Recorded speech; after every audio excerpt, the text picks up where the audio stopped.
put a smile on your face when you're moving from place to place. Good morning, good morning, morning, good morning. Good morning, viewers, and welcome back to the Tobago Updates morning show, coming to you here live from the Port Mall in Scarborough, Tobago, which is at about 7:14 a.m. This morning. And we certainly want to thank you for continuing to choose the Tobago Updates morning show. In this interview, we'll be chatting with Bradon Roberts, and he's the Tobago officer for T.T.U.T.A. And we're chatting about, of course, out there in the air now, the issues and that need and calling continuously for that end to school violence. Good morning to you and welcome. Good morning, Mr. Skeete. Good morning to the viewers and listeners. All right. Well, before we dive on into the topic, I want to start firstly from the circumstances of what has happened in relation to this whole oil spill, and certainly the challenges that are impacting, apparently very direct in terms of being in the vicinity and the area, Scarborough Secondary and Lambo Anglican. The perspective on T.T.U.T.A. as it relates to the current situation. Well, it is definitely unfortunate considering that we'd have had the pandemic. We always seem to have some gap where there isn't that contact opportunity where the teacher and the students could interact. However, the division, the tutor, the various stakeholders would have met and would have been seeking alternatives to utilize in the meantime. We know that the online learning is not something that you just flip a switch and get to. We are not there yet, unfortunately. Hopefully, we'll be able to build out that policy enough where we can implement it. But online learning is something you need to prepare for.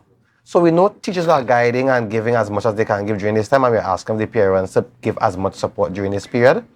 But the provisions would have been made for the standard fives, for the primary school, and for the secondary school. Provisions are being made for the fifth form and sixth formers. So work is happening in the background, and we trust that the effects of the shutdown now would not be too long lasting. So is it safe to say, because I was giving the example, there was a similar situation at Singer Hill Government Primary in terms of treating with some issues there for a few days, the school being out. But I know for a fact, Principal Devines kicked in with her team and her teachers and so on, and they were, providing the necessary facilities to ensure that students are engaged. What I want to confirm from the standpoint of Scarborough Secondary and Lambo Anglican, it's not a case that the school may have shut down physically, but students are still being engaged by our teachers and the school and so on as best as possible in the circumstances, even if we don't have the ideal platform. Is that accurate? Well, yes, and we all have to be responsible, you know. Yes. The teachers, the parents, the students Correct. themselves, because even the teachers sending work or guiding, or even if they're going to utilize an online platform, the students need to be committed as well. So Correct. we all need to be responsible. Whatever loss in learning would affect us down the road, so we expect that our teachers will give their best, and the parents and the students would support those efforts. And we really hope that these little incidents taking place here is a gentle reminder out there to the powers that be. And I like the fact that you made that point. All the elements, we got to get that system right so that anytime things like these happen, we're comfortable, knowing that automatically we will transition to some form of online learning. And then we move on to the very challenging circumstance. Tobago has been in the news with our young people for very good things. And up comes one element, quite disappointed at that in terms of what took place up there at Signal Hill. What was the initial response or concerns from the standpoint of T.T.U.T.A? Because I think we even saw from the video that would have gone viral and persons who were relating the incident that, in some instances, the usual thing, teachers probably try, but they themselves might be at risk if they try to get in too much in this circumstance. Yeah, and most definitely, the teachers need to be careful. I would have seen some comments where they are asking of the principal and the teachers to give an account and so on. But come on, if the teacher would have intervened, there's a weapon in the child's hand. Should the teacher get injured, what do we see? Well, we applaud the teacher for trying. We need to have things in place where our children would not be choosing violence, because we all have a choice. I would have seen the video. There are numerous opportunities for that fight to stop. So if we don't influence how schooling is done, these things are going to continue to happen. Even if I give the reference to the student in Trinidad who was very disrespectful to the teacher, the young lady who was eventually expelled, it's the cheering on of the other students that fueled it. So we need to create opportunities where our children are being cheered on for some positive things and not so much geared towards these things that they are doing for attention, and it is for attention. So, one of the challenges I have, fights and incidents in schools are nothing new. These things have been happening as far as I can recall from our time, Bradon, and before our time, in fact. What has happened now, though, is they seem to have gotten a bit more extreme to the extent that you're wondering about one's life. How do we move to a point? Some are calling for the need for what might be greater security because there's a challenge in relation to how did this weapon even enter, or how was this child able to get into this space? What's the position of T.U.T.A as it relates to that greater security in the context of the perimeter and students coming into school? You see, some of us are failing to get with the times. You know, we are not in 20 years ago or 30 years ago. The children are braver now. We are seeing where with the change of the children, right? Even children are confronting police officers. They have that level of bravery where the things we dare not do long time, to even speak to a teacher in a disrespectful manner, it is happening with such ease now. We're talking about greater security. That weapon could have been thrown over the fence at any area of the school and they collect it afterwards. We have to influence the mind. It's a wider societal problem, you know. No matter what you do, you can have more police officers, more guns for the police officers, the camera, the body camera. If an individual or a child chooses that violence or crime, how do you stop it? So we need to influence the mind. And for me, that's what education needs to start off addressing. There's a question and we want to make sure that we clarify. There are security officers assigned to the respective schools. Is it the responsibility of the security officers in times like these? I understand it's not the responsibility of your teachers, but is it the responsibility of security officers in times like these to step in to quell the situation? Right, so just make it clear. As far as we know, the security officers are there to secure the compound. Has always been. We have safety officers. So some schools have 2 safety officers or 3 safety officers. They would have a greater responsibility of intervening in such instances. But security officers, as far as we are aware, their responsibility is to the compound. Isn't that interesting? Is that something acceptable on the part of T.U.T.A? Well, and let me tell you why I'm asking the question. I'm making the comparison where if I go to the airport and there's airport security and I try to cause some trouble, they're going to stop me. If I go to the bank and there's the security at the bank, at various places, I go to the supermarket and I try to cause trouble, the security will step in to try to quell the situation so that I don't destroy the same property that they're protecting. So the question is, in schools, should there be some kind of greater responsibility on the part of the security? I mean, this is after the fact, but we're dealing with that element first, and then we'll go with what are preventative measures in the first place.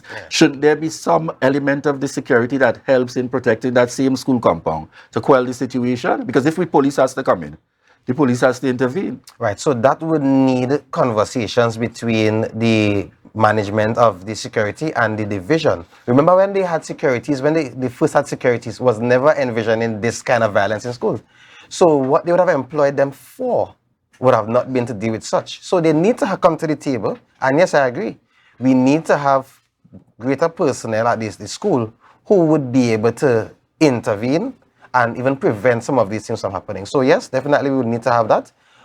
But what their engagement is, that would need to be addressed between the division and the management team of the security. Excellent. I want to delve in a little bit. You have spoken extensively as it relates to changes in the curriculum that you feel can certainly help in terms of moving away that mindset from school violence. Tell us a little bit about that. All right, so I'll just make a quick reference. The guys on the block who are selling the substance and so on, they understand proper maths, no? They understand it in their language. And one more reference, I would have been playing some older guys in the village, and one of them came in, and their language, I was amazed, the analogies. So these persons have the intelligence. It's just that the way in which schooling is structured is for a young man to come and sit down all prim and proper in a classroom and absorb all the Pythagoras theorem and cosine and tangent and so on. It's not relatable to these persons. So we need to utilize what we have on the ground, the tourism that we want to push persons into, the sports that we want to push persons into, agriculture, within each aspect of our curriculum. What we have is a segmented curriculum where maths is at 40 minutes at a particular time. Then you go to a social studies teacher who has a particular time, and there's no linkage where that is concerned. So we need to arrange where schools are given projects. I've spoken to this many times. Schools are given projects. So if I give an example, we have the cruise ships in and so on. Let's use the tourism in the mathematics. So instead of giving even accounts, giving the students joint enterprise reconciliation to do in terms of our accounting task, let us look at the tourism sector and give them an example from tourism to work on.